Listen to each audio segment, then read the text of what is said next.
Միայնակ չթողնենք մեծերին խորագրի ներքո հայկական Կարիտաս բարեսիրական հասարակական կազմակերպությունը կազմակերպել էր նախատոնական երեկույթ գյումրեցի միայնակ ծերերի համար։ Տիրամայր Հայաստանի Նադիմ Բասմաջյանի անվան տարեցների ցերեկային խնամքի կենտրոնի եւ տնային խնամք ծրագրի 260 միայնակ տարեցներ են մասնակցել միջոցառմանը։ Երեկույթի ընթացքում նրանց համար հնչել են հայկական ժողովրդական երգեր, կենտանի նվագակցությամբ ծերերն եւս երգել ու պարել են։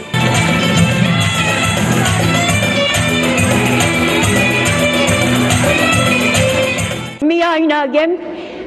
երեկոյաները կվախենամ, հեշ մարդ չունեմ տունը,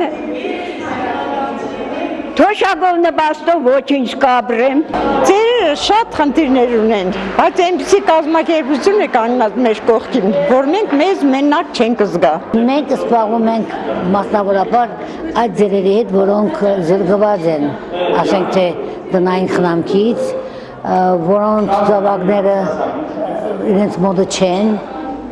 եւ բոլորովին առանցին մեր ցերեկային կենտրոնում մենք ունենք ընդհանրապես բոլորովին մենակ մնացած ձերերը